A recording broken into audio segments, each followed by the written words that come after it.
In the hushed corridors of time, certain words have been hidden, veiled, and preserved only for the souls who dare to remember.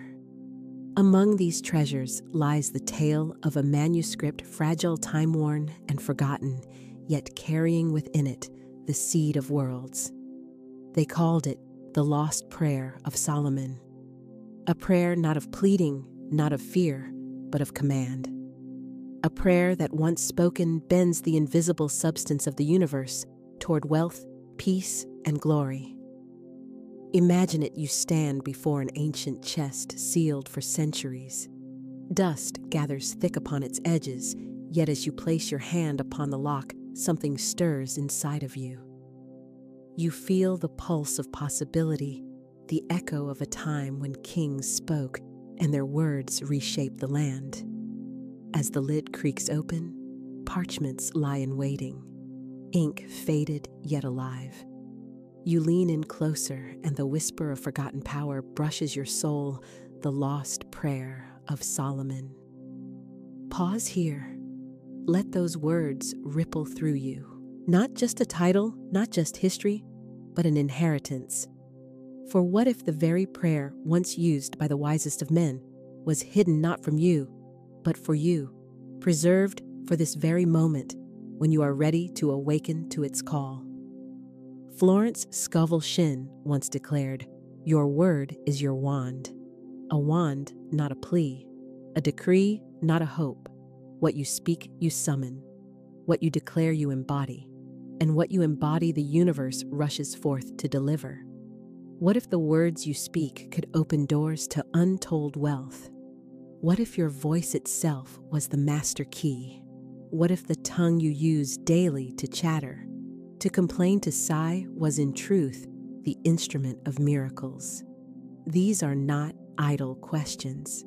They are the opening of a treasure map, a guide inked across the centuries, pointing you back to your own mouth, your own breath, your own divine authority. For words are not air. They are not sound. They are substance. They are the blueprint etched into the ethers where invisible forms await their command to appear. The Lost Prayer of Solomon was said to harness this law not as a cry for mercy, but as a royal decree spoken by one who knew his oneness with the infinite. Consider the image of a king upon his throne. Does he beg for bread at his own table? Does he cry for the gates of his palace to be opened? He speaks, and it is done. His word carries weight, not because of the crown upon his head, but because of the authority that crown represents. So it is with you. The divine has crowned you already with the capacity to speak worlds into being. Yet most forget, and in forgetting, they speak themselves into lack, into sorrow, into delay. The Lost Prayer whispers, "Awaken. Remember who you are." And now, in this moment, I ask you gently, what doors in your life appear shut? Is it the door of abundance, the door of love, the door of health? How many times have you knocked in desperation, whispered in fear, or shouted in frustration, only to hear silence in return? What if the door was never locked at all? What if it was waiting for you not to beg, but to speak with the authority of one who knows? The door is already yours. This is the mystery we now begin to reclaim. The prayer is not lost, it lives in you, waiting to be reawakened. Just as a seed slumbers in the earth waiting for rain, so does this power slumber in your breath, waiting for your command. And so as we step forward into this sacred exploration, let us walk not as seekers, but as rediscoverers. You are not empty. You are rich with a forgotten inheritance. You are not powerless. You are crowned with the word. You are not separated. You are already seated in the throne room of possibility. The Lost Prayer of Solomon is not mere history. It is your map, your key, your wand. As Florence Scaville Shin declared, Man can change his conditions by changing his words. Take this truth into your spirit now. Whisper it if you dare. My word is my wand. I speak and it is so. Pause. Feel it reverberate, for in that moment of declaration, you have already begun to reclaim your inheritance.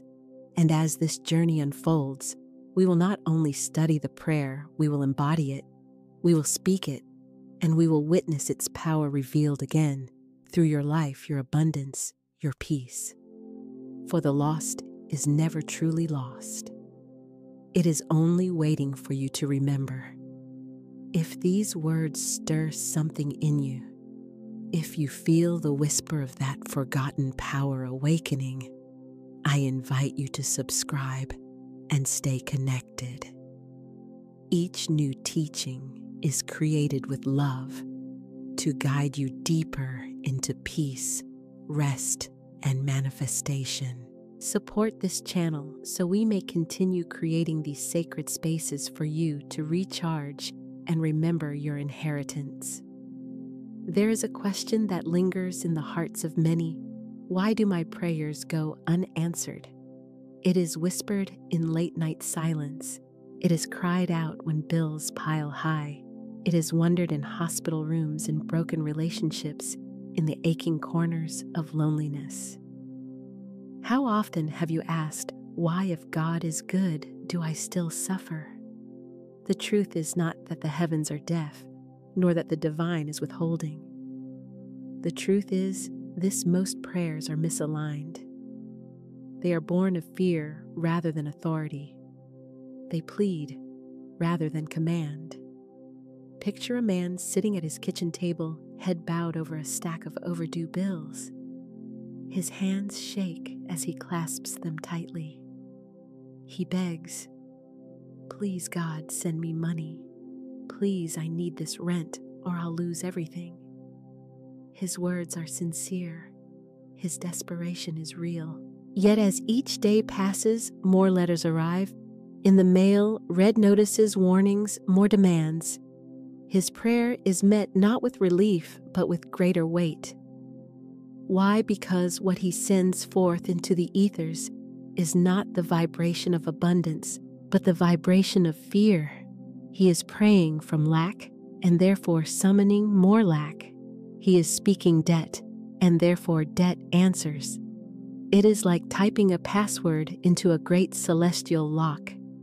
If you type the wrong word rooted in doubt, fear, and pleading, you do not gain access, no matter how sincere your desire. The system is not punishing you. It is simply following its law. Florence Scaville Shin declared, "You must speak the word of authority. The power lies not in begging God to act, but in declaring that the good you seek is already yours." Imagine it, you stand before a great door shining with light. You knock timidly, whispering, "Please open. Please let me in." But nothing happens. You cry louder, your fists pounding, your voice breaking, yet the door remains closed. Why? Because the law of that door does not respond to begging. It responds to knowing, to command, to the voice of one who says with authority, "I am meant to pass here." Open, and at once the hinges swing wide. This is the difference. The prayer of fear knocks until the hands are bloody. The prayer of authority declares and walks through. Think of the countless prayers uttered in desperation across time. Wars waged in the name of pleading prayers. Generations crying for relief. Yet the world shifted only when someone stood up and spoke with authority. Moses did not beg the sea to part. He lifted his rod and commanded it.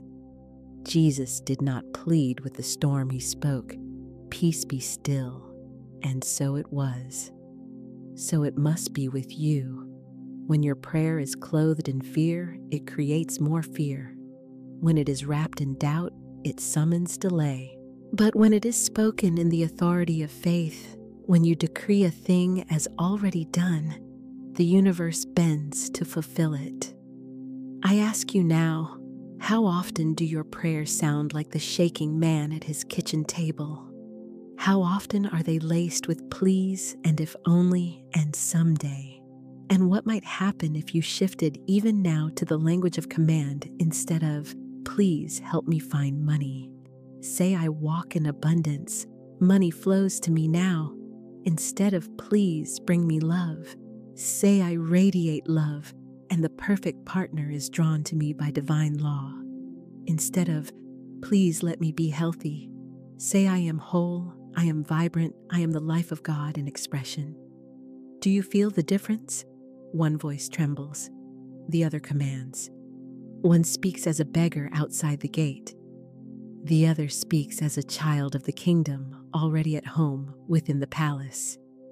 There is another way, a way of prayer that does not cry to the heavens in despair, but aligns with the eternal law of creation. And once you learn this way, you will never again wonder why prayers fail. You will know that true prayer, prayer of command, cannot fail. For the universe is not withholding.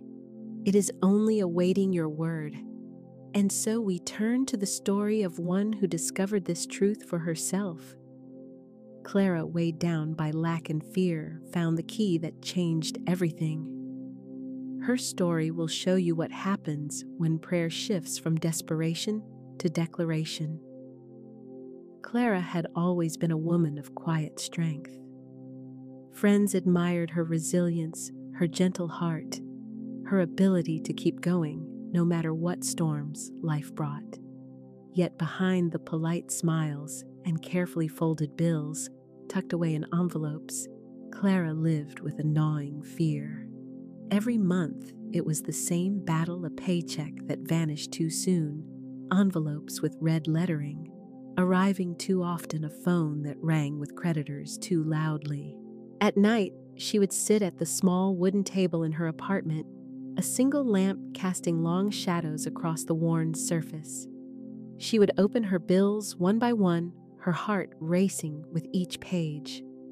Electricity, rent, credit cards, each number seemed heavier than the last. She tried to breathe, but her chest tightened. Her mind whispered, what if I can't pay this time? What if I lose everything?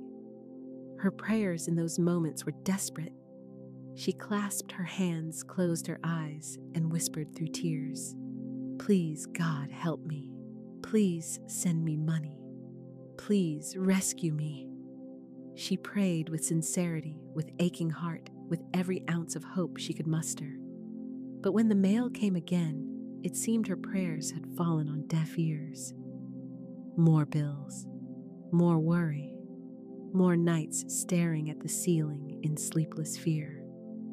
Clara began to believe she was cursed, that perhaps God had forgotten her, that maybe abundance was for others, not for her.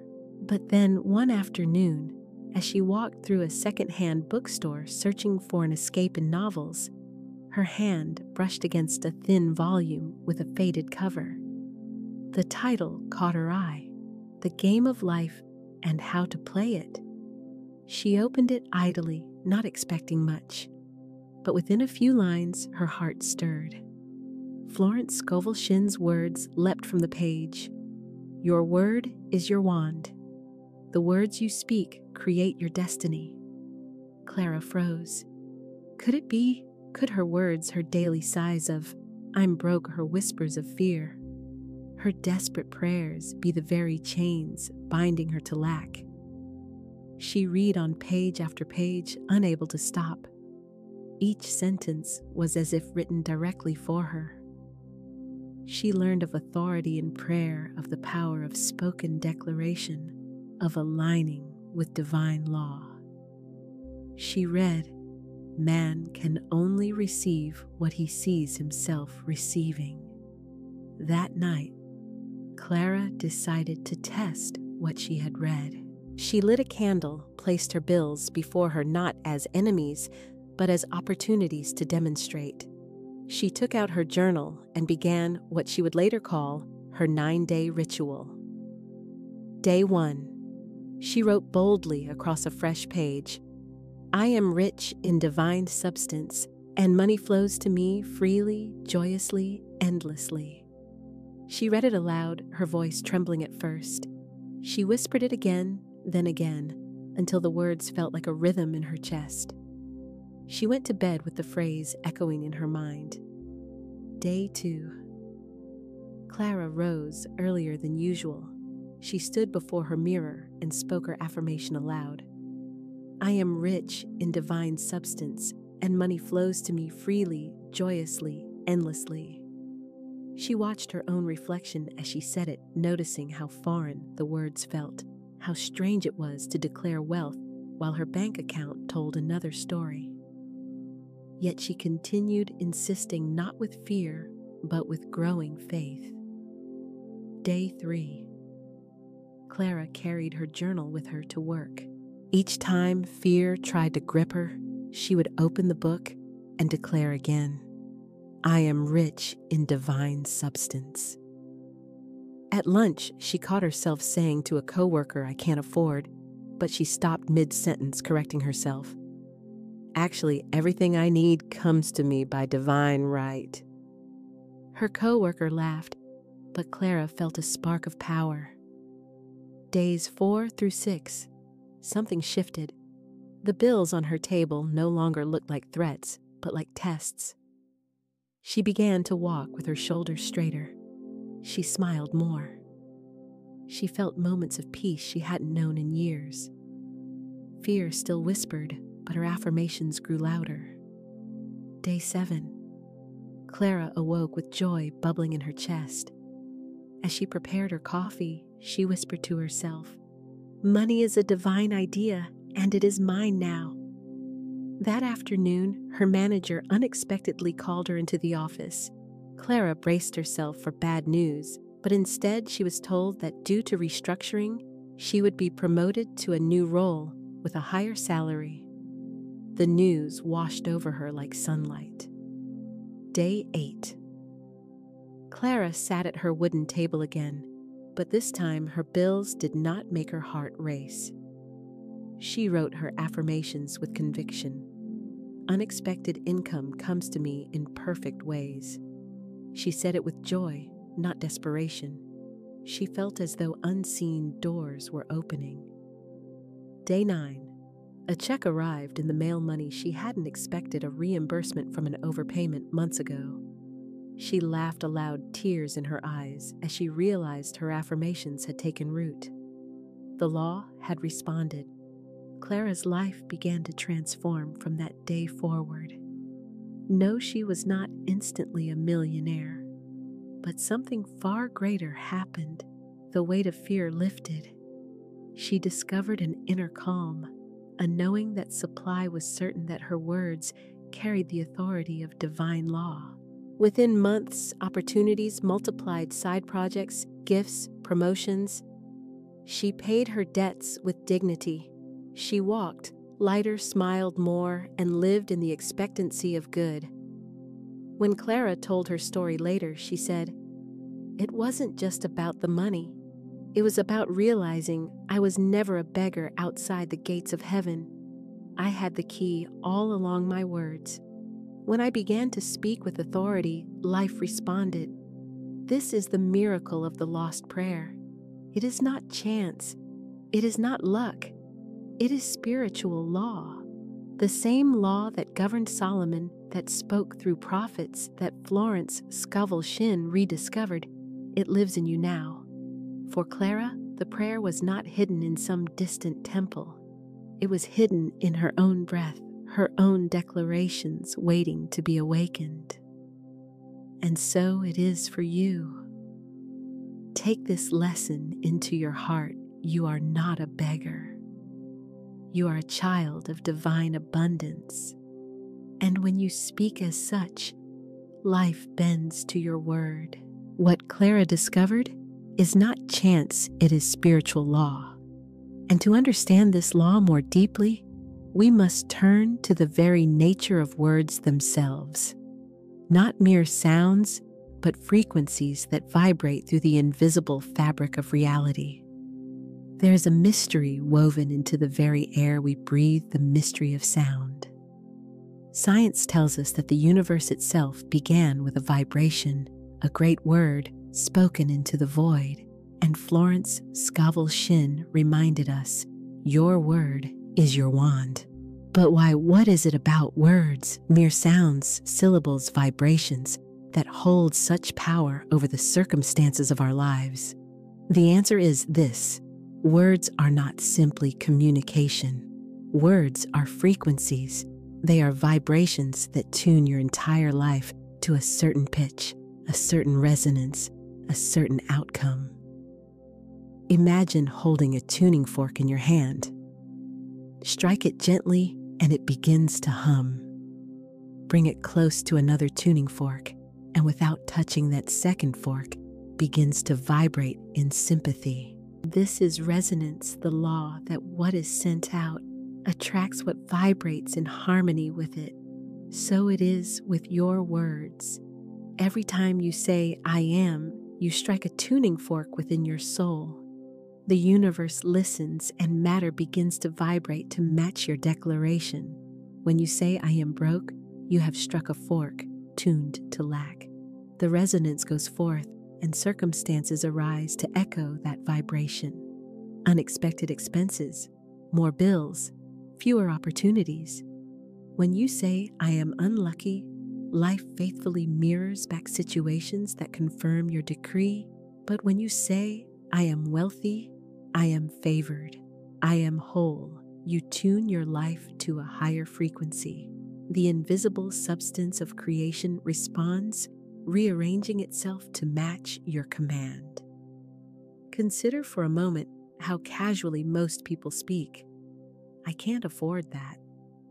This always happens to me. I never catch a break. These words are not idle chatter. They are spells. They are blueprints etched into the field of possibility, summoning precisely what they name.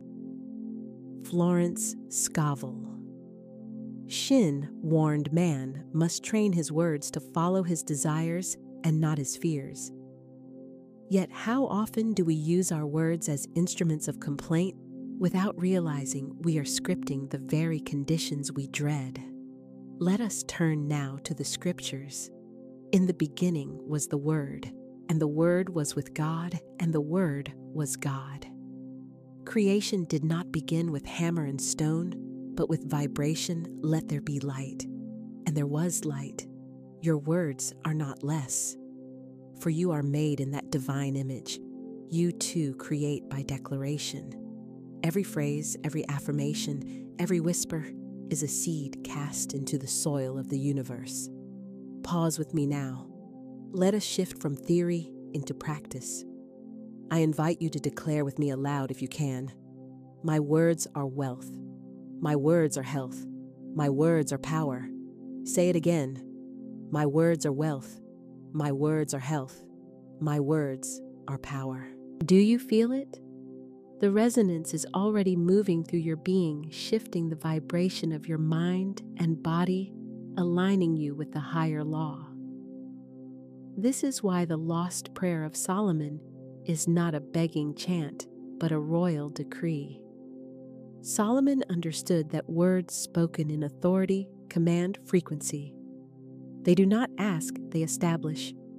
Think of your life as a great symphony. Each thought is a note, each word a chord. If you are constantly striking the minor keys of worry, fear, and lack, your symphony becomes one of struggle. But when you choose the higher chords of faith, gratitude, and command, the entire orchestra of your existence begins to play in harmony with abundance. Let me give you an image. Imagine walking into a room filled with tuning forks, each one representing a possible reality. One fork hums lack, another hums wealth, another hums joy, another hums despair. Which fork begins to vibrate depends on the frequency you strike with your words. If you say, I am abundant, you strike the fork of wealth and it hums in answer. If you say, I am always behind you, strike the fork of delay and it hums faithfully. The choice is yours with every word. Florence Scaville Shin told the story of a woman who constantly declared she was sick of certain things. Soon, her body mirrored her words, manifesting actual sickness. When she changed her language, replacing sick of with affirmations of joy and gratitude, her health shifted and life blossomed again. So it is for you. Every casual phrase matters. Every word spoken in jest or complaint plants a seed. But you are never bound by the past. At any moment, you may choose a new frequency. You may strike a higher chord. You may declare a new truth, and the universe will answer. Say with me once more, my words are wealth. This is no idle sentence. It is an activation. It is the tuning of your life to the vibration of abundance. And as more voices declare it, the resonance grows. Together, we create a symphony of wealth, a ripple of frequency that expands beyond our own lives and into the world. This is why I invite you, write it, say it, claim it. Leave it in the comments proclaiming, my words are wealth. Let us create not just a teaching, but a chorus of abundance rising across the earth. For words are not mere communication. They are the very levers of creation. And when you remember this truth, you will never again speak carelessly. You will choose with reverence, knowing each phrase carries power. The lost prayer of Solomon is a reminder. Speak as a king, not a beggar. Decree as a creator, not a victim.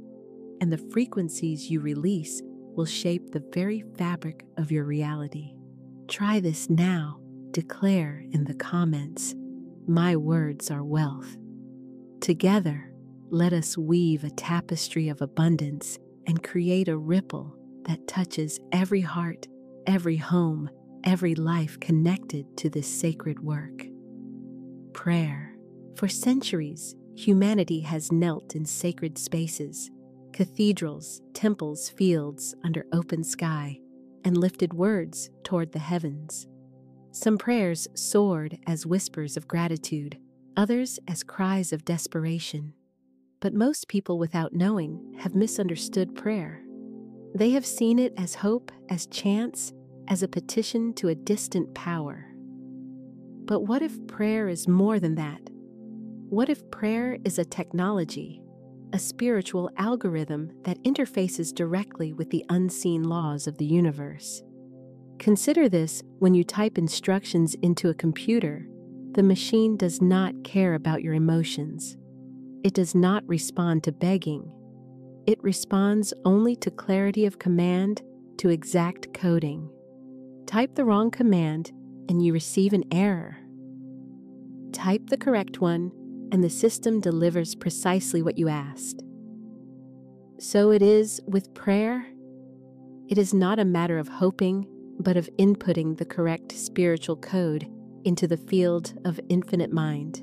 It is not about pleading with God to move on your behalf, but aligning your own words with divine law, so the outcome must appear.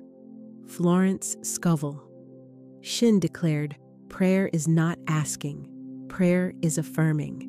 In this statement lies the great shift. For when you ask, you imply that you do not already have. You reinforce the vibration of lack. But when you affirm, when you declare as though it is already done, you align with the truth that abundance already exists, waiting only for your recognition.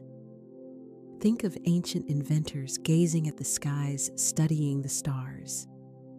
They did not invent the law of gravity or the law of flight. They discovered alignment with them. So it is with prayer. We do not create divine law. We align ourselves with it, programming our words as inputs into the eternal system of cause and effect. Let us weave this into metaphor.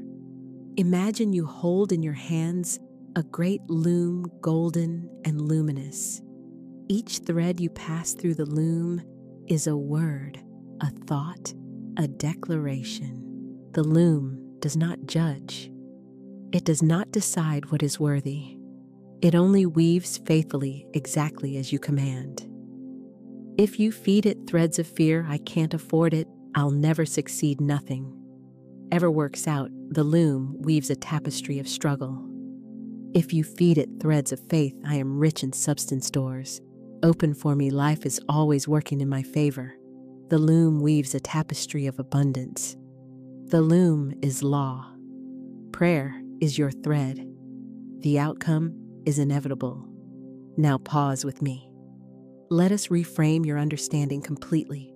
Prayer is not, please God, make me whole. Prayer is, I am whole, I am vibrant, I am the life of God made visible. Prayer is not, please bring me money. Prayer is wealth flows to me now by divine right and in perfect ways. Prayer is not, please send me love. Prayer is, I radiate love, and love surrounds me, multiplies in me, expresses through me. Do you see, prayer is not supplication? Prayer is programming. Prayer is spiritual technology. This is the wisdom encoded in the lost prayer of Solomon. It is not words of fear. It is not the cry of one who believes they are powerless. It is the decree of one who understands their divine partnership with law. It is co-creation. It is input-output. It is the rhythm of command and manifestation. Florence Scaville Shin gave us simple affirmations, yet they work with mathematical precision. Why? Because they are written in the language of divine law. I now draw from the abundance of the spheres my immediate and endless supply. This is not a wish. It is a command, a formula, an algorithm. Say it with me, I decree, and it is so. Feel how the words land in your spirit. They are not asking, they are establishing. They are programming the infinite field to deliver precisely what has been spoken. Think of electricity. It has always been present in the universe, but until man discovered the laws that govern it, it remained untapped. Once discovered, however, it could light entire cities. So too with prayer. Until you understand the law, your words scatter like sparks without direction. But once you speak with knowledge, prayer becomes electricity harnessed. It becomes power. It becomes light. This is why Florence declared one's word is one's wand, filled with magic and power. A wand does not beg, it directs. It does not plead, it commands. And so must your prayer become. Let us practice together. I now program my life with abundance. I now decree perfect health in my body. I now establish peace and harmony in all my affairs. Say them slowly. Feel the shift. Notice how these words are not hope, but certainty. This is prayer as spiritual technology, precise, commanding, effective. And now, beloved, we prepare to move deeper. For if prayer is technology, then surely there are steps, codes, algorithms we may learn to use it more fully. And yes, there are. The ancients preserved these truths, and Florence reawakened them for our time. Together, we shall walk into the 7 steps that unlock the fullness of prayer as decree. Now let us prepare to walk into the 7 steps of the lost prayer. The ancient code of manifestation revealed once more for those who are ready to claim their inheritance. Beloved soul, every great demonstration begins with a seed. That seed is your intention. Without clarity, the seed cannot sprout, for it is as if the soil does not know which blossom to bring forth. The universe is fertile, yes, but it must be directed. To hold a vague desire is to scatter seeds to the wind. Some may land, some may wither, but the true harvest comes when you plant one seed deliberately with devotion. Imagine for a moment the archer. He stands in a quiet field, bow and hand arrow poised. Around him are distractions, the whisper of the wind, the rustle of trees, the chatter of the crowd. But the archer sees only the target. His entire being aligns the strength of his arm, the stillness of his breath, the focus of his eye. The arrow has only one path to strike the center. This is clarity of intention. This is the beginning of abundance. So I ask you now, what is your target? Not the vague wish of more money, not the restless longing of a better life, but the precise decree of your soul. Do you desire freedom from a specific debt? Do you see yourself walking into a new home? Do you feel the joy of a consistent flow of income, reliable and ever-present? Bring it forward. Do not be afraid to define it, for the act of defining is the act of opening the gate. The law of demonstration cannot act upon shadows. It needs the substance of your words, the sharpness of your declaration. When you say, I desire financial freedom of $10,000 to be received in divine ways, the universe hears a clear note, not a muffled sound. That note vibrates through unseen realms, drawing forth the ways, the people, the circumstances, and the means. Now let us practice. Close your eyes with me if you are able. Let your body soften, your shoulders drop. Place your hand upon your heart. Feel its steady rhythm, for it is the drum of life, the keeper of your truth. Breathe deeply in through the nose, out through the mouth. With every breath, release confusion, uncertainty, or vagueness. Allow clarity to descend like a golden light upon your mind. Now see before you a great field. Upon the horizon is a target shining radiant. In your hand is the bow of faith, and within your grip, the arrow of your intention. Whisper to yourself the exact desire. Name it, claim it, and see the arrow fly. Watch as it travels with grace, steady and sure, until it pierces the very center of your target. Feel the triumph, not of someday, but of now. The arrow has landed. The desire is already yours. Stay in this stillness for a moment. Notice how your body feels when you declare a specific aim. There is confidence, a sense of purpose, a gathering of energy. This is the first law of the lost prayer, the law of clarity. For without clarity, there can be no creation. Beloved, I tell you this, when you hesitate to define your desire, it is not humility, it is fear. And fear has no place in your demonstration. The universe does not punish specificity, it rejoices in it. To name your desire is to honor your divine birthright. For what child asks the father for something to eat and expects fulfillment? No, the child says, I would like bread. I would like fruit. And the loving parent provides. So too does spirit respond when you speak with precision. Now let us seal this moment with an affirmation. Repeat after me aloud if you can, or within the quiet sanctuary of your mind. I now release all vagueness. I see clearly my divine desire.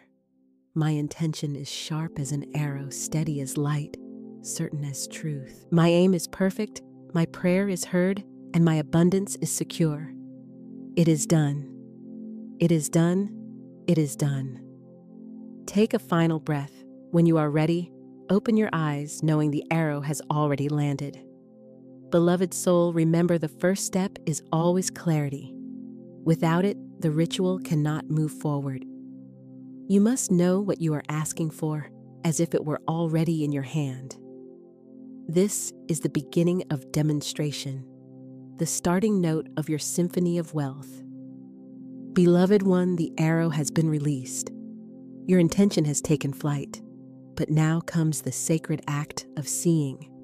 For what good is a seed planted if you do not imagine the blossom? What good is the arrow if in your mind's eye it falls short of the target? Step 2 of the lost prayer is the art of visualization, the divine picture making that calls unseen substance into visible form. Florence Scaville Shin once said, "A person with an imaging faculty trained to image only good brings into his life every righteous desire of his heart." The imagination is not fantasy. It is the workshop of creation, the womb of manifestation. To see a thing inwardly is to give birth to it outwardly. Let us paint a story together. There was once a woman named Eliza. Eliza was drowning in debt. The weight of overdue notices and unpaid bills pressed against her chest like stones. She worked tirelessly, but the harder she worked, the more the numbers seemed to pile against her. Each time she opened her mailbox, fear tightened her grip. She prayed for relief, but her prayers were often tangled with worry. She asked for freedom, yet saw only chains. One day, Eliza learned of the practice of visualization. She was told, "Do not pray from your bondage, but from your freedom. Do not see the debt, see the release. Do not rehearse the problem, rehearse the answered prayer." So she began. Each morning, before she rose from her bed, she closed her eyes and painted a new picture. She saw herself standing before a clear mailbox empty of bills. She saw herself walking into her bank, smiling as the teller greeted her by name, her account in perfect balance. She imagined herself at the dinner table, with friends laughing freely, no longer shrinking when the check arrived. She even pictured the simple joy of answering the phone, without dread, knowing no collector was on the line. At first, her mind resisted. Old thoughts of debt tried to return, whispering that her picture was false. But Eliza persisted. Each day she returned to the vision. She filled it with color sound, feeling the warmth of security, the lightness of joy, the freshness of freedom. Weeks passed, and something remarkable began to unfold. Her spirit lifted. Opportunities she had not noticed before began to appear. A friend connected her to a new job with better pay and less strain. A forgotten claim brought her an unexpected check. One by one, the debts dissolved. And the day finally came when she stood exactly where she had once imagined, debt-free, abundant, radiant. Beloved, this is the law: what you see inwardly, you will hold outwardly. The world is but a mirror of your inner pictures. If you continually rehearse lack, the mirror reflects lack. If you continually rehearse abundance, the mirror reflects abundance. You are the painter of your life, and visualization is the brush. Now let us practice together. Close your eyes once more. Bring before your mind's eye the desire you defined in step 1. See it clearly, not as a wish, but as a fact. If you asked for financial freedom, see yourself logging into your account and smiling at the overflowing numbers. If you asked for a new home, see yourself walking through the doorway, placing your keys on the counter, breathing in the scent of fresh beginnings. If you asked for steady income, see yourself receiving checks, contracts, or joyful transactions with ease. Do not just see, feel. Feel the relief in your body. Feel the gratitude swelling in your chest. Feel the smile tugging at your lips. Visualization is not an empty picture, it is an embodied experience. The more senses you involve, the more real it becomes. Imagine the sound of your laughter, the touch of new fabric, the taste of celebratory meals. Let it live in you now. Repeat quietly to yourself, I see only my good. I picture only abundance. What I imagine with joy becomes flesh, becomes form, becomes my reality. I now live inside the answered prayer. Stay here for a few breaths, wrapped in the picture of your own wealth. Then open your eyes, carrying the image with you like a hidden treasure. Remember, this beloved visualization is rehearsal for reality. Just as an athlete trains the body, by rehearsing movements, so too does the soul train reality by rehearsing visions. When you see it clearly, consistently, and joyfully, the world cannot help but conform. Do not wait for the outer world to change before you rejoice. Rejoice now in the invisible, for the invisible is more real than the visible. The invisible is the root, and the visible is the blossom. And you, blessed soul, are the gardener of both. Beloved soul, we have aimed the arrow of intention and painted the vision of fulfillment. Now comes the sacred act of inscription. Step 3 of the lost prayer is writing the affirmation, the decree in words carved upon paper, etched upon the mind, and engraved upon the spirit. For words are not mere sounds, they are forces. When spoken, they vibrate through the air. When written, they endure, becoming anchors in the sea of thought. The written word is the bridge between the unseen and the seen. Florence Scaville Shin taught that every word is a boomerang returning to the one who sent it. When you write, you send forth a decree, not just to the universe, but to your own subconscious, the silent servant that obeys without question. Think of writing as engraving. Just as a jeweler carves upon stone with steady hand, leaving a mark that cannot be erased by time, so too does your pen carve upon the substance of spirit. To write is to chisel your desire into the eternal. It is no longer a fleeting thought. It becomes a decree sealed in form.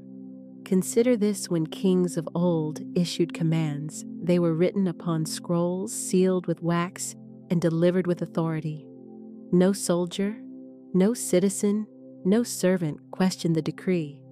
It was written, therefore it was law. And so it is with your affirmation.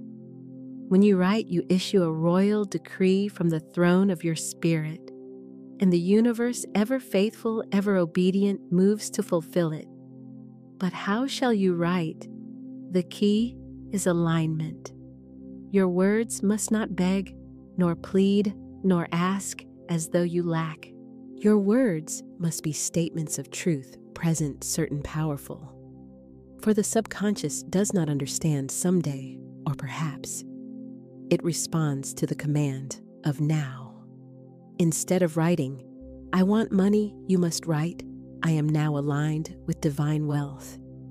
Instead of writing, "I hope to be debt-free," you must declare, "I am free from all debt, and divine supply flows to me in perfect ways." These words do not describe a hope, they describe a fact. Though invisible in this moment, the fact exists in the higher realm of spirit. And as you write, you call it down into manifestation. Let us practice together. Take a sheet of paper if you can. Take a pen that feels comfortable, steady, perhaps even sacred.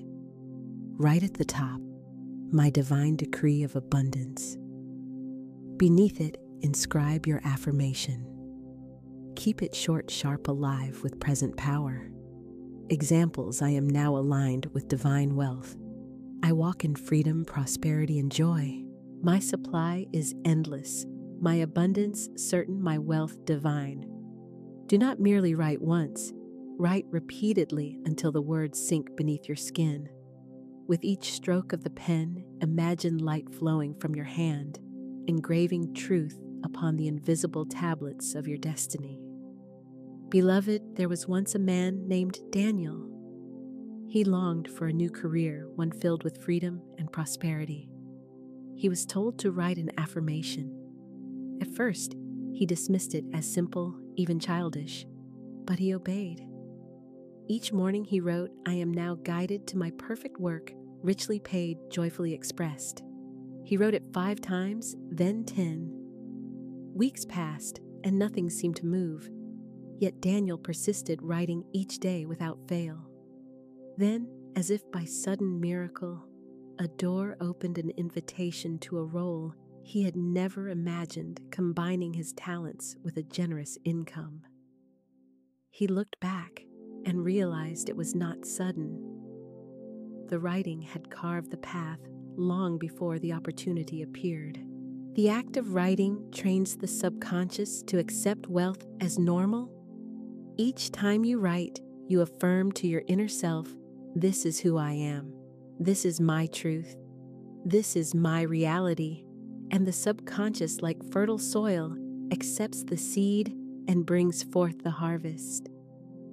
Now let us seal this teaching with a micro practice. Close your eyes for a moment. Place your hand upon your heart. Whisper softly, "My words are my wand. My pen is my chisel. I write with authority, and what I decree is established. My affirmation is law, and my wealth is sure." Breathe deeply and feel the truth settle in your bones. Beloved, if this practice has stirred your spirit, I invite you into a small act of engagement. Comment 1 if you will begin writing your affirmation today. Comment 2 if you have already written affirmations and are ready to deepen your practice. By declaring it, you seal your word not just in writing, but in community. Remember, these thoughts may come and go, but what is written endures. Write your affirmation daily. Keep it in your pocket, upon your mirror, beside your bed. Let it be the sacred echo that shapes your days. For when you write, you do not merely hope, you decree. And the decree written upon paper and spirit alike cannot fail. Beloved, the arrow has flown, the picture has been painted, the decree has been written. Yet there is a deeper law that many overlook. To ask is only half the path. To embody the receiving is the other. For what use is a gift if your hands remain closed? What use is a river if your vessel stays turned upside down? Step 4 of the Lost Prayer is to embody receiving energy. This is the art of living as if the answered prayer is already yours. It is not enough to speak wealth, you must wear wealth in your posture, in your smile, in the way you move through the world. It is not enough to write abundance, you must walk as though abundance already walks beside you. Imagine a child on the morning of their birthday. Long before the gifts are unwrapped, long before the cake is cut, the child is radiant with joy. Their whole body is buzzing, expectant, alive. They know something good is coming, and they live in that certainty. This is the spirit of receiving, not strain, not doubt, but joy, expectancy, readiness. Now imagine another scene, a guest invited to a banquet, yet arriving with empty hands and empty heart, insisting, "I do not deserve to sit here." How could they enjoy the feast? Even if food is placed before them, their spirit rejects it. So it is with abundance. If you declare, "I am wealthy," but your energy says, "I am unworthy," the two cannot agree. Spirit always responds to the energy behind the word. Therefore, beloved, you must embody what you have asked for. Straighten your spine, for wealth does not slouch. Lift your gaze, for abundance does not hide. Smile gently, for prosperity does not frown. Move with grace, for divine supply is not hurried or anxious. When you embody the receiving energy, you are rehearsing heaven upon earth. Let us practice together. Rise to your feet if you are able. Stand tall, feet firmly upon the ground. Take a slow, deep breath. Imagine that with each inhale, you draw in golden streams of abundance. With each exhale, you release worry, fear, and resistance. Now spread your arms wide as though you are welcoming a beloved friend. Whisper softly, "It is already mine." Feel how your body changes when you say this. Do you notice the shift in your chest, the lightness in your shoulders, the warmth in your belly? This is the frequency of receiving. The more you live here, the more spirit rushes to meet you. I recall a story of a woman named Clara. She had prayed for years for love and prosperity, yet always walked with her shoulders hunched, her voice low, her movements small. One day, a mentor told her, "Clara, if you wish to be loved and prosperous, you must walk as one who already is."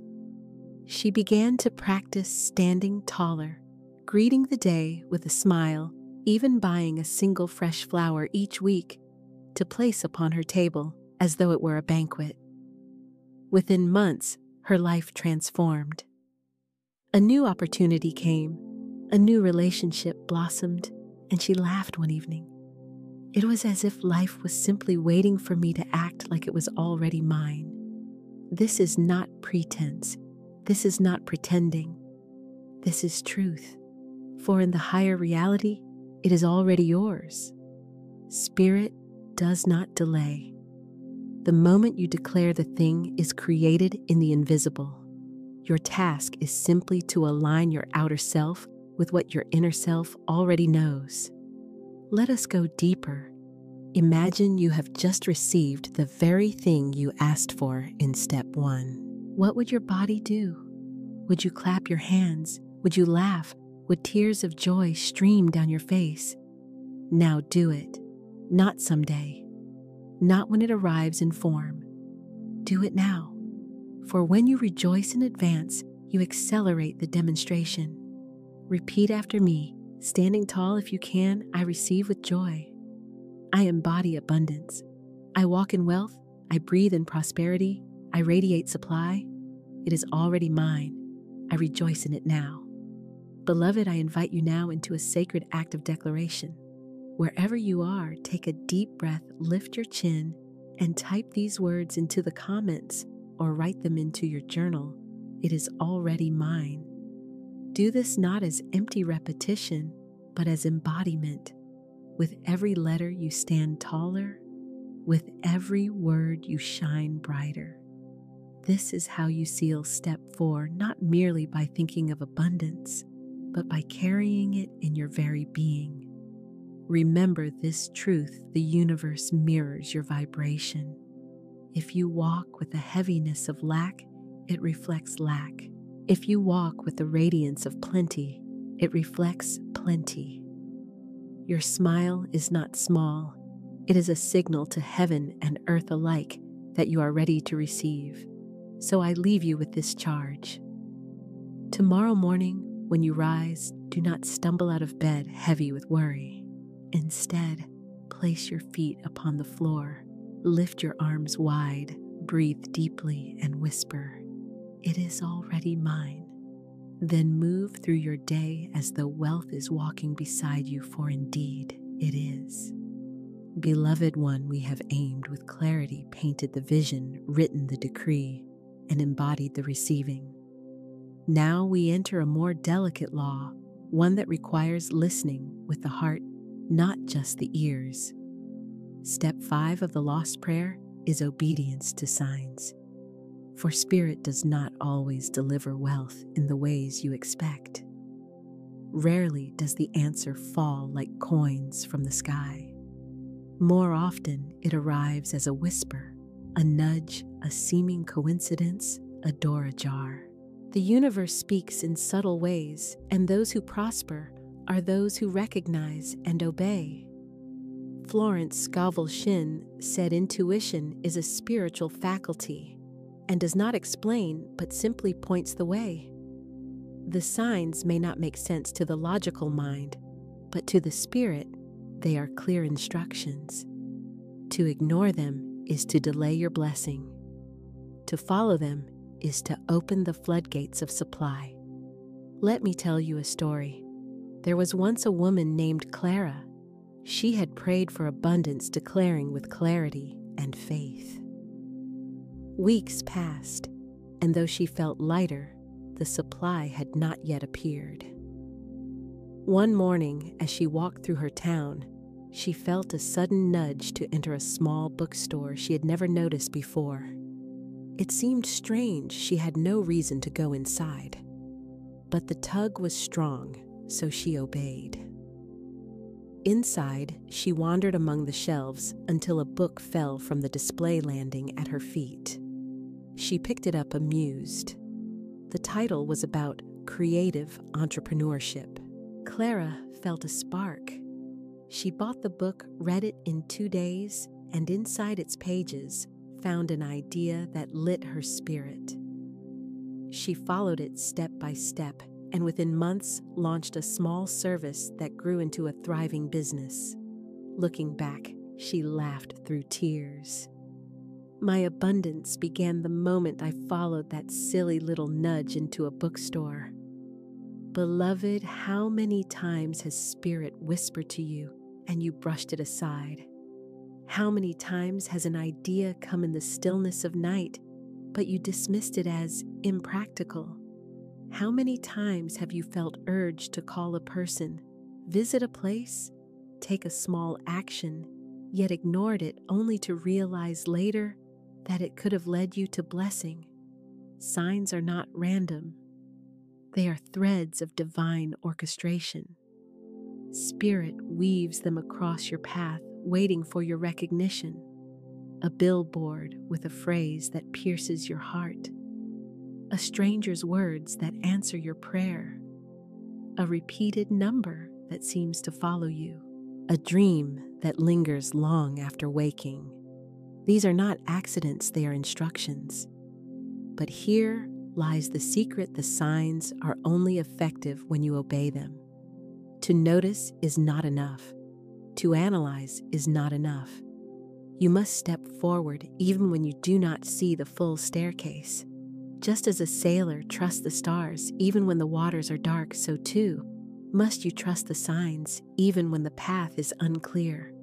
Let us pause and practice. Close your eyes for a moment. Breathe deeply, allowing your mind to settle. Recall a time when you felt nudged, an inner whisper, a quiet suggestion. Perhaps you followed it, perhaps you ignored it. Notice how your body feels as you remember. This is the voice of Spirit within you. It will never shout, never pressure. It will come as peace, as curiosity, as gentle pull.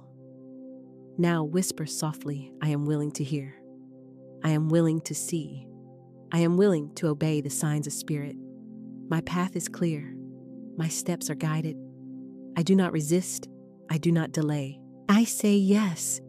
Beloved, imagine how many opportunities are already circling you, waiting for your obedience. The divine has already prepared the answer to your prayer, but it may be disguised as a phone call, a meeting, a chance encounter, or even a moment of rest. Obedience turns the invisible into the visible. Here is the paradox. To the logical mind, obedience to signs looks like foolishness. Why enter the bookstore? Why call that person? Why take that road instead of another? But to the spiritual mind, obedience is wisdom, and wisdom always leads to wealth.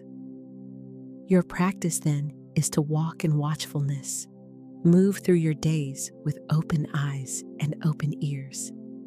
Say to yourself each morning, Spirit, show me the sign today and give me courage to obey. Then trust what comes. Do not wait for a trumpet blast. Sometimes the sign is as small as a feather. Beloved, let us seal this teaching with a final affirmation. I am divinely guided. I recognize the signs of Spirit. I walk in obedience and faith. My steps are ordered, my path is clear, and my abundance is assured. Repeat this often, especially when you sense hesitation. For each act of obedience, no matter how small, is a golden link in the chain of your manifestation. Beloved, we have traveled far into the lost prayer. You have aimed with clarity, visualized with power, written your decree, embodied receiving, and obeyed the signs of Spirit. Now we arrive at the golden thread that binds every step together: gratitude. Gratitude is the multiplier of abundance. Gratitude takes what is small and makes it large. Gratitude takes what is invisible and draws it into form. Gratitude turns the seed into a forest, the drop into a river, the spark into a flame. Florence Scaville Shin taught that whatever we praise increases. When you give thanks, you are praising the presence of supply. You are acknowledging the invisible harvest, and in so doing, you hasten its arrival. Gratitude is not an afterthought once the blessing comes. Gratitude is the magnet that draws it in. Let me tell you a story. There was once a man named Joseph. Joseph had fallen upon hard times. His business had faltered, and his accounts were empty. Each day he prayed for relief, but always with worry in his heart. One evening, in his despair, he came across a teaching: give thanks before the blessing, and you will open the way for it to come. At first, Joseph resisted. How could he give thanks for money he did not yet have? But he decided to try. Each morning he woke and said aloud, "Thank you, Spirit, for my overflowing supply. Thank you for the prosperity that is already mine." He gave thanks for the roof over his head, even if small. He gave thanks for the food upon his table, even if simple. He gave thanks for the air in his lungs, the strength in his body, the sun that rose each day. Slowly, something began to change. His heart grew lighter. His face softened. Opportunities began to appear. A friend repaid a forgotten debt. A new client arrived unexpectedly. A door opened to a fresh partnership. Within months, Joseph's situation transformed. He looked back and said with awe, "My wealth began the day I chose gratitude, not the day the money arrived." Beloved, this is the mystery. Gratitude is not a reaction, it is a cause. When you give thanks in advance, you are declaring that the blessing is certain. You are telling your subconscious, "It is already mine." You are tuning your frequency to abundance, and the universe cannot help but respond. Let us practice together. Close your eyes and place your hand upon your heart. Think of the desire you named in step 1. Now, instead of longing for it, give thanks as if it is already yours. Whisper, "Thank you for my financial freedom. Thank you for my overflowing supply. Thank you for the answered prayer already done, already complete." Feel the shift in your body as you speak these words. Gratitude lifts you from tension into release, from doubt into certainty, from lack into joy. Gratitude is also a discipline. It is not reserved for grand moments. It is practiced in the small. Each time you say thank you for a meal, a breath, a conversation, a sunrise, you are watering the soil of abundance. Spirit delights in a grateful heart, for it shows readiness to receive more. Just as a generous host is eager to give to the guest who delights in each gift, so too is Spirit eager to pour out blessings upon the grateful soul. Let me share with you a simple practice. Keep a gratitude journal. Each morning, write 5 things you are thankful for, not from yesterday, not from the past, but from the future answered prayer. Write them as if already true. Thank you for my debt-free life. Thank you for my flourishing business. Thank you for my secure home. Thank you for the joy of giving generously. Thank you for the peace of abundance. As you write, imagine light flowing from your pen, filling your words with energy. Feel the truth of each statement. In time, you will find that the very things you wrote in gratitude will appear in form. Beloved, gratitude is not denial of present challenges. It is alignment with eternal truth.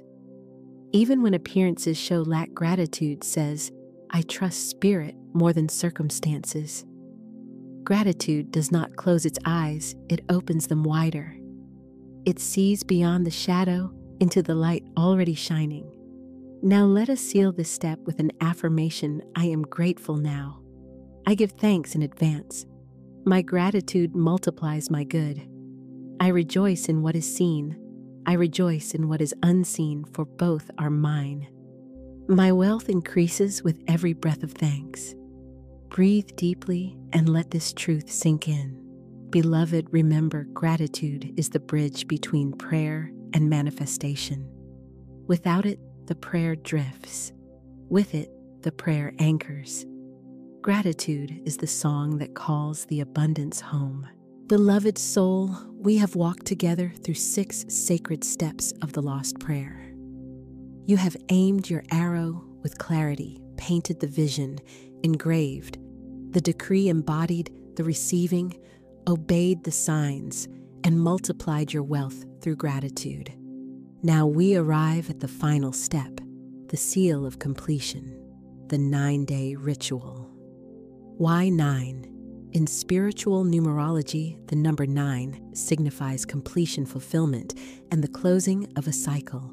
Just as the 9th month brings forth birth, so too does 9 mark the birthing of your desire into form. To walk this ritual for 9 days is to align with the law of spiritual gestation. You are reprogramming your subconscious, planting layer upon layer of truth until the soil of your being is fertile beyond doubt. Think of it this way: each day is a stroke of the brush upon the canvas of your life. One stroke may not reveal the picture. 2 strokes may still appear incomplete. But as the days gather, the image becomes clear, vibrant, undeniable. By the 9th day, the masterpiece stands revealed. Let me tell you a story. There was once a woman named Miriam. She longed for stability after years of financial struggle. She learned of the 9-day ritual and committed herself fully. Each morning, she rose at dawn, lit a candle, and walked through the steps. She declared her intention, visualized, wrote her affirmation, embodied. The receiving listened for signs, gave thanks, and repeated. At first, nothing seemed to shift, but by the 3rd day, she noticed small glimmers, an unexpected compliment at work, a peaceful dream, a new sense of calm. By the 6th day, she received a call about a new opportunity. By the 9th day, her entire outlook had transformed, and within weeks, the physical manifestations followed. She later said, "The 9 days were not about making spirit move. They were about making me ready."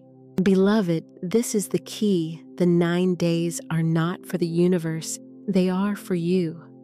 Spirit already said yes the moment you declared your desire. The 9 days train your heart, mind, and body to live in alignment with that yes. Begin with silence. Each morning, sit in stillness for a few minutes. Let the noise of yesterday dissolve. Breathe deeply, knowing you are stepping into a sacred cycle. Clarity of intention. Speak aloud your precise desire, the arrow you set in step 1. Example, I now receive $10,000 in divine and perfect ways. Visualization. Close your eyes and picture the answered prayer. Feel the joy, the relief, the celebration as if it has already arrived. Writing the affirmation. Take pen to paper and write your decree. Write it 9 times each day. Example, I am now aligned with divine wealth. Embody receiving. Stand tall, smile, breathe deeply, and act as though it is already yours.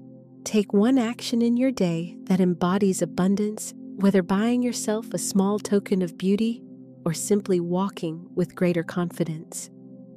Obedience to signs. Stay attentive. Keep a small notebook to record any nudges, coincidences, or whispers of intuition. Trust them. Follow them. Gratitude. Speak aloud at least 5 things you're thankful for, including your future answered prayer, as though it is already here. Seal the day. Each night before sleep, whisper, "It is done. It is done. It is done." Then rest, knowing the seed is safe in Spirit's keeping. Follow this rhythm each day for 9 consecutive days. If you miss a day, begin again, not as punishment, but as devotion. The power lies in consistency, in showing your subconscious that you are steady, unwavering, committed. Beloved, by the 9th day, you will notice a shift. It may not yet appear fully in the outer world, but inwardly you will feel different. The old doubts will fade, replaced by confidence. The fear will loosen, replaced by calm expectancy. This shift is the true miracle, for once the inner is transformed, the outer must follow. Do not grow impatient if results do not appear immediately. The law of spirit is certain, but the timing of form is divine. Trust that what you have declared is already set in motion. The 9-day ritual is your covenant, your sacred contract, that you will not waver, you will not return to lack, you will not undo your prayer with fear. Think of a farmer who plants a seed. He does not dig it up each day to check its progress. He waters, he tends, he trusts. So too must you trust. The seed is planted. The 9 days are your watering. The harvest will come in perfect season. Beloved, I invite you now into a final act of commitment. If you are ready to step into the 9-day completion, declare it. Write it, speak it, seal it. For the universe listens to your word, and your word is law. Say aloud, I now commit to the 9-day completion. I walk in clarity, vision, decree, embodiment, obedience, and gratitude. I am steadfast. I am faithful. I am abundant. My word seals it. It is done. And now, if you are ready, type these words in declaration, I commit. By doing so, you do not only mark your intention, you activate it. You signal to heaven and earth alike that you are ready, willing, and aligned. Beloved, this is the 7th and final step. With it, the lost prayer is restored. You now hold within you the full ritual clarity, visualization, affirmation, embodiment, obedience, gratitude, and completion. Walk it live, breathe it. For wealth is not a distant dream, it is your divine inheritance awaiting your embrace. As you complete these 9 days, know this abundance is not coming, it is already here. You are not reaching, you are receiving. You are not waiting, you are awakening. And so it is. Beloved listener, as we step into this final movement of our journey, let us turn our eyes toward the living proof of divine abundance manifesting in daily life. For what is prayer, if not a seed planted in the fertile soil of the unseen? And what is demonstration, if not the sprouting of that seed into form visible and undeniable? Too often, men and women of faith pray for their good, and when it arrives, they do not recognize it. They expect thunder and lightning, grand displays of the miraculous, forgetting that God speaks often in whispers, in the subtle alignments of circumstance, in the gentle unfolding of a path made smooth. The first sign of answered prayer is a shift in your inner world. Before the outer door opens, the inner lock has already been turned. Suddenly you feel lighter. Suddenly your burden seems less heavy. The very thought of your desire no longer feels distant or impossible, but strangely near, almost as if it is already yours. That sense of nearness, beloved, is Spirit tapping you on the shoulder saying, "Behold, the way is prepared." Let me tell you of Miriam, a woman who longed for meaningful work. For years she prayed, but her prayer was tinged with desperation, her words thick with the vibration of lack. One day, she shifted her prayer. Instead of begging for employment, she declared, "I am divinely guided to the perfect position. The door that is mine by right swings wide before me." Within days, she noticed small synchronicities, a friend mentioning an opening at a company, an old colleague unexpectedly reaching out, even a book falling from her shelf with the words, "Your place" highlighted in its pages. At first, she dismissed these as coincidences, but then she remembered coincidence is God's way of remaining anonymous. She followed the trail of signs, and soon she walked into the exact role her heart had long envisioned. This is activation, beloved. It begins with a whisper, a sign, a shift. A stranger offers you help at the exact moment you need it. A delay that seems inconvenient saves you from harm. An idea floats gently into your awareness, carrying the fragrance of destiny. You may notice doors closing as well. Do not fear the closing door. It is as much an answer to prayer as the open one. When you declare divine order governs my life, the universe rearranges itself to honor that command. What is not yours is gently removed. What is yours arrives with grace. Have you ever prayed for love and suddenly certain friendships or relationships began to dissolve? That is not loss, beloved, it is clearing. The divine gardener is pruning the branches so the true fruit may grow. Another sign of activation is the sudden arrival of opportunity that requires courage. The answered prayer often comes disguised as a challenge. The house you dreamed of appears on the market, but you hesitate for it seems too grand. The promotion you ask for is offered, but your old fear of inadequacy rises. In such moments, the question is asked, will you step into the demonstration of your faith? Answered prayer is not passive, it is participatory. The Creator opens the door, but you must walk through. Affirm now with me, I recognize the signs of divine activation in my life. Every synchronicity is a message. Every closed door is protection. Every open door is provision. I walk boldly into the answered prayer prepared for me.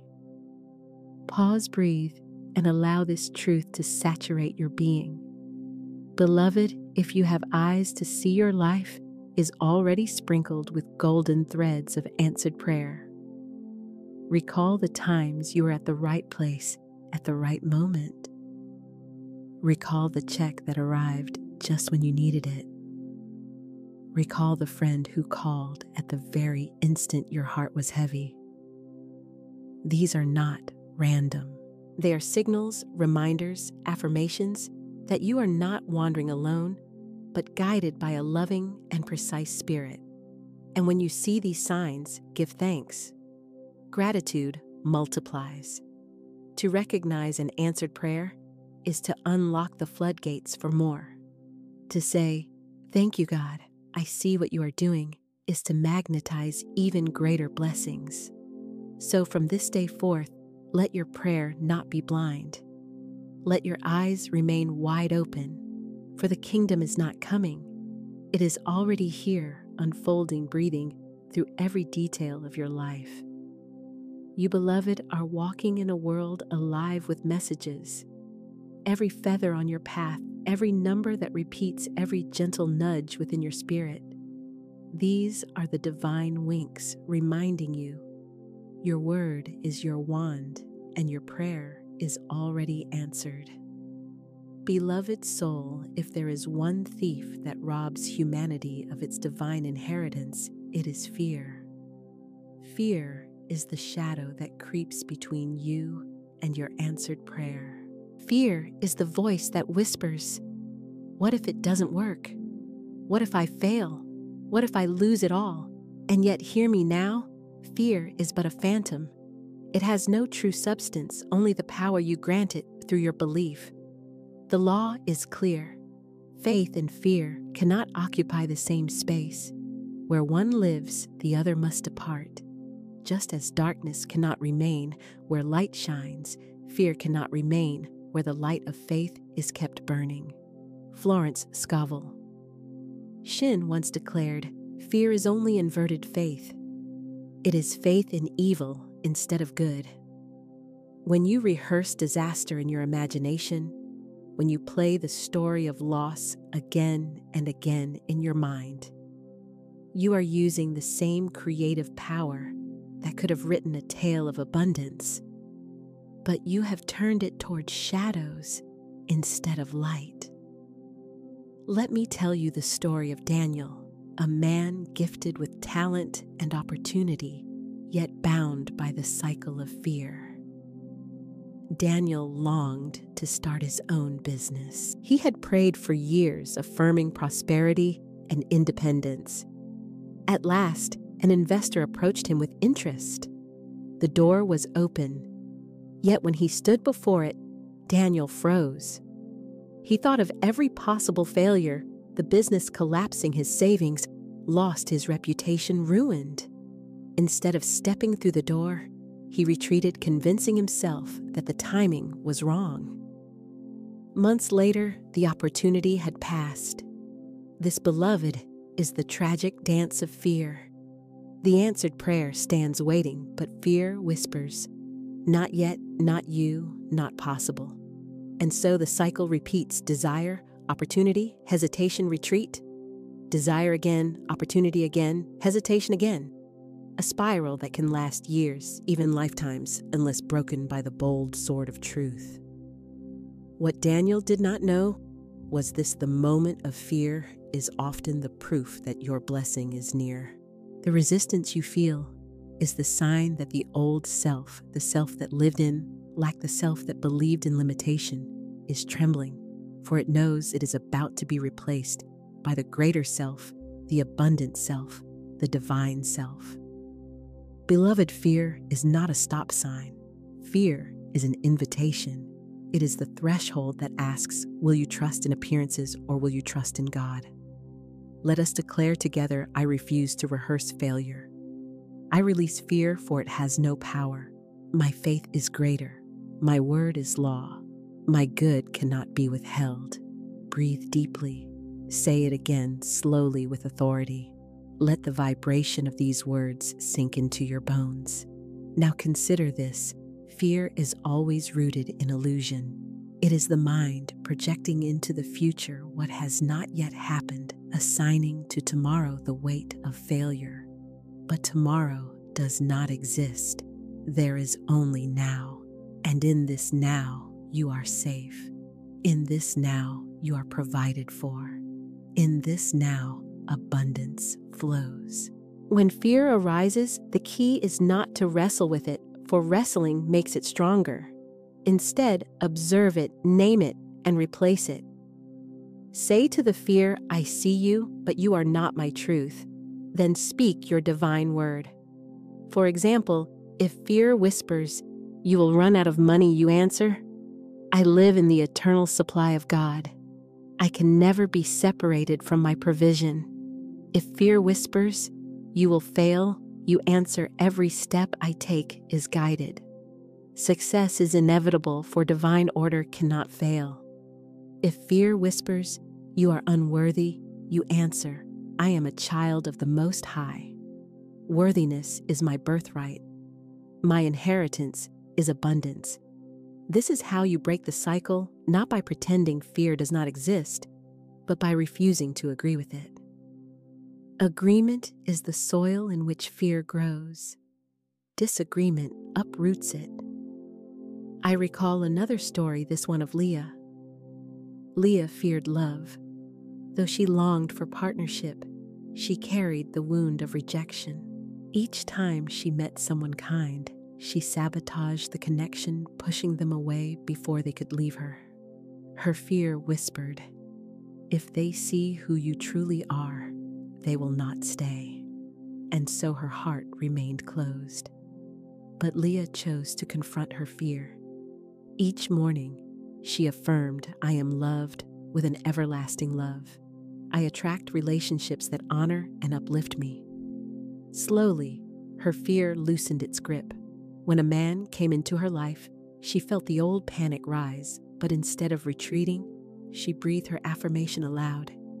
She chose faith over fear, and for the first time, she allowed love to stay. Today, she is married, living in the joy she once thought impossible. So hear me. beloved, your fear is not your enemy. It is your compass. It shows you exactly where the next miracle is waiting. Where fear trembles, faith must rise. Let us anchor this truth with an affirmation cycle. Speak it aloud with me now, line by line. I am fearless in the face of illusion. I walk by faith, not by sight. Every fear dissolves in the light of divine truth. I step boldly into my answered prayer.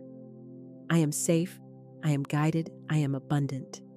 Repeat these until your heart feels the shift. Fear loses its grip not in one dramatic battle, but in steady repetition, in the daily choice to align with truth. And remember, courage is not the absence of fear. Courage is the decision to move forward in spite of it. When you act in faith, even with trembling hands, the universe rushes to support you. Doors swing wider. The path grows brighter. Beloved, the cycle of fear can be broken the very moment you decide to speak your divine word louder than the whisper of doubt. And once it is broken, you discover what was waiting all along, a life of abundance, freedom, and joy, unhindered by shadows. Say it with me now. Fear is a lie. Faith is my truth. I walk boldly into my destiny. Yes, feel the strength of that word. You are free. Beloved, now that we have unmasked fear and recognized the signs of answered prayer, we must come to the daily practice of walking in authority. For it is not enough to touch divine abundance in fleeting moments. You must live in it, breathe in it, walk in it every single day. Authority is not occasional, it is a lifestyle. The word authority itself springs from the same root as author. To walk in authority is to become the author of your life through the word, aligning your speech with the divine script written for you before the foundation of the world. Florence Scaville Shin taught your word is your wand. The words you speak create your destiny. Therefore, every sentence that leaves your lips either affirms abundance or denies it. Consider this. How often do people cancel their blessings with careless speech? They say, "I never have enough money," and the law replies, "As you wish." They declare, "I always get sick," and the body obeys. They sigh, "Nothing ever works out for me," and the universe arranges itself accordingly. Beloved, words are not idle. Every word is a seed cast into the soil of the subconscious, and the harvest is inevitable. But you are not called to speak in defeat. You are called to speak as one with authority. When Christ walked the earth, people marveled, saying, "He speaks as one having authority, not as the scribes." You too carry this authority, for the same Spirit breathes through you. Your declarations are not mere sounds in the air, they are commands issued to the invisible substance of the universe. Let me share the story of Rosa. Rosa was a teacher who struggled financially, often saying to her friends, "Teachers don't make enough to live." Though she prayed for abundance, her daily words undermined her prayer. One day she came across Florence's teaching, "I have a wonderful work in a wonderful way. I give wonderful service for wonderful pay." Rosa began repeating this affirmation daily, declaring it as though it were already true. At first, nothing seemed to change, but she persisted. Soon, opportunities appeared, tutoring students, leading workshops, publishing her lessons online. Within a year, Rosa's income had doubled, and she was thriving. What shifted her word? She began walking in authority. Beloved, authority is exercised through consistency. Daily prayer is not ritual, it is alignment.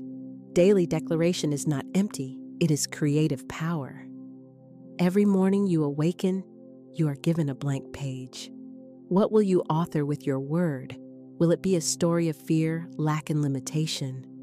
Or will it be a story of abundance, victory, and overflow? To live in authority, you must weave prayer into the fabric of your lifestyle, not as a compartment reserved for Sundays or emergencies, but as breath itself. Just as the heart beats continuously, so must the rhythm of prayer echo in your words, thoughts, and actions.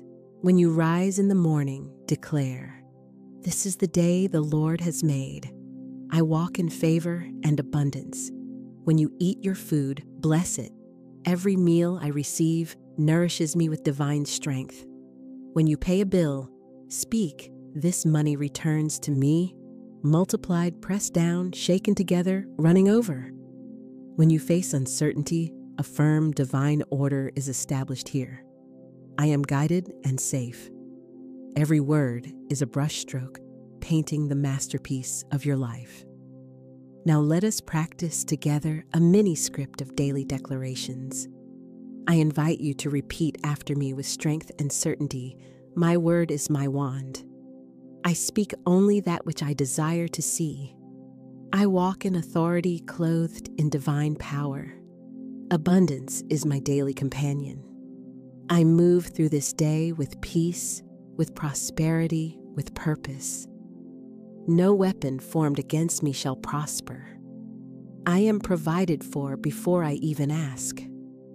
Doors open before me. Favor surrounds me. My steps are ordered. Say these not once, but often. Let them be the rhythm of your heart.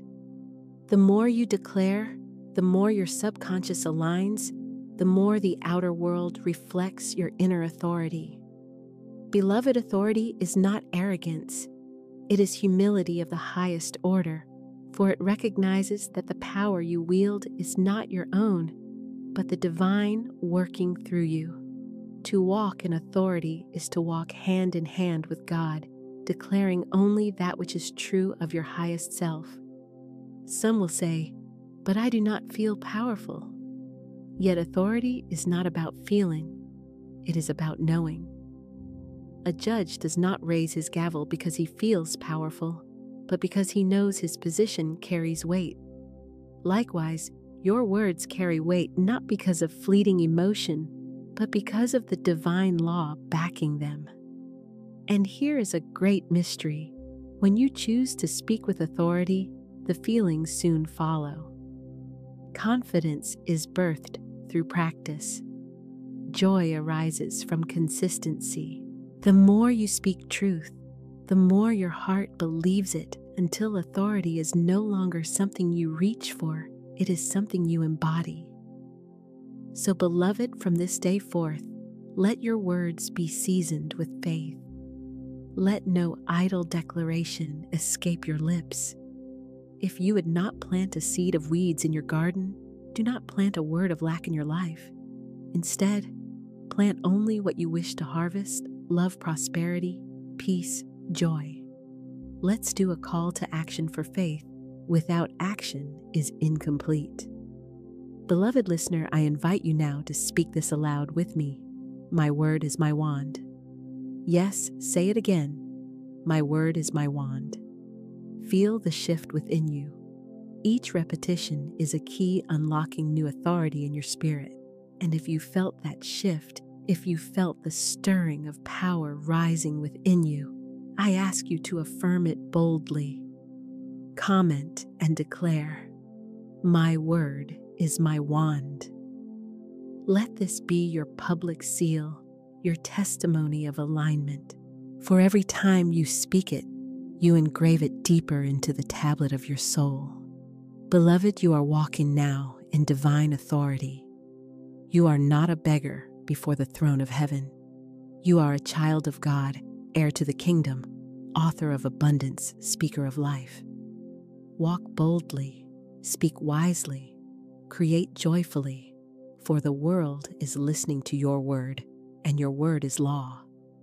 Beloved, though the journey of abundance begins within the individual heart, it does not end there. For just as no flower blooms in isolation, no soul thrives apart from connection.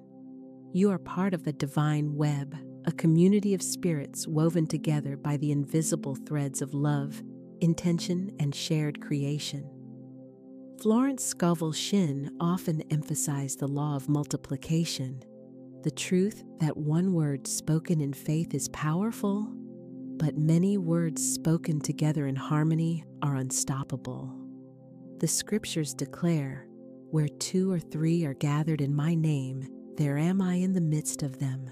Imagine then the energy that awakens when entire circles, communities, even nations gather in the vibration of abundance. Too often, seekers walk alone, believing that their path is solitary. They hide their prayers. They keep their affirmations private, fearing ridicule or misunderstanding. Yet when you step into community, when you share your faith, your declarations, your victories, you amplify them. Group intention is like many lamps lit together, flooding a room with radiant brilliance. Let me tell you of a circle of women who met each week not to complain, but to declare. Each would speak her desire aloud, and the others would respond, "It is done." They created a covenant of agreement. Within months, one found her long-awaited partner, another opened a thriving business, another received healing in her body.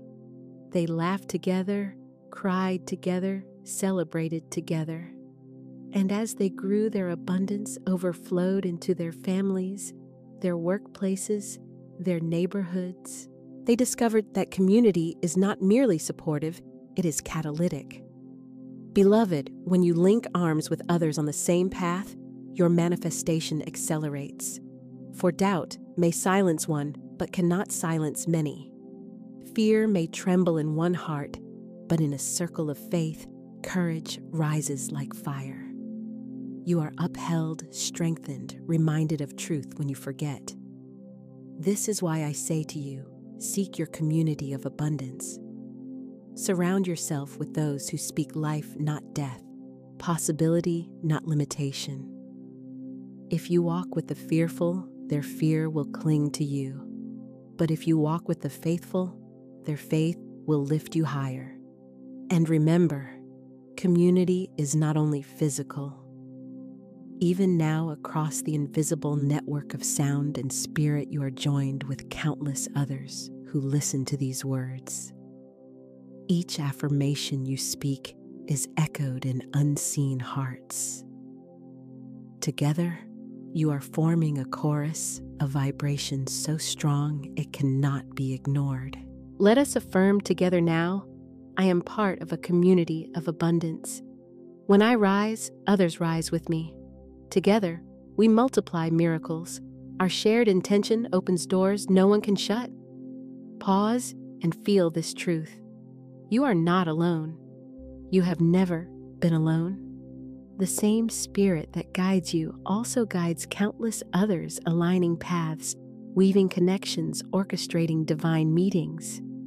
Perhaps you have already experienced this, a stranger speaking exactly the word you needed, a friend arriving just in time, a group of kindred souls appearing when you thought you had reached the end. These are not accidents. They are evidence that community is the natural flow of abundance. And beloved, you are also called to be a source within that community. As you rise, extend your hand. As you prosper, share your testimony. As you receive miracles, speak them aloud, so others may believe. For the blessing you hoard diminishes, but the blessing you share multiplies.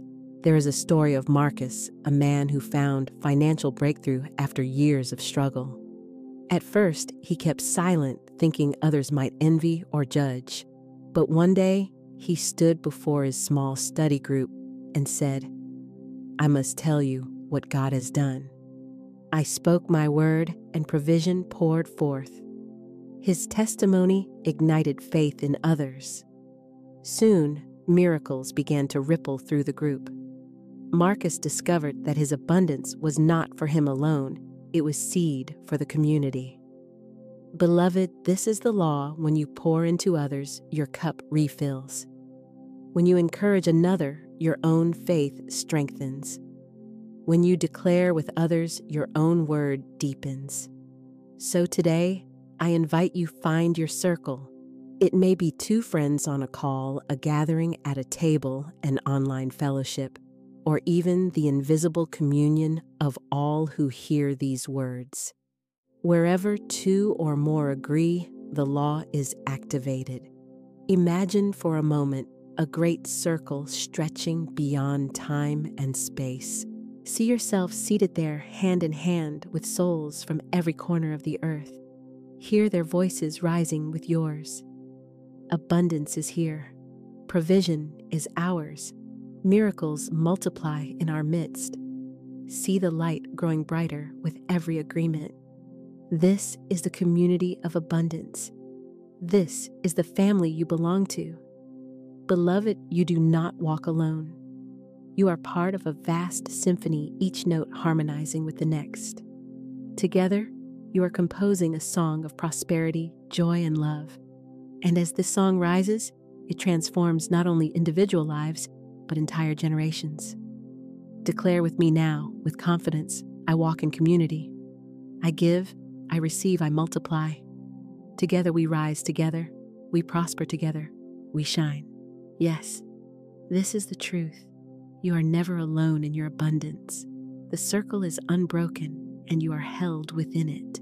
Beloved, we have walked together through the signs of activation, broken the chains of fear, stepped into daily authority, and discovered the power of community.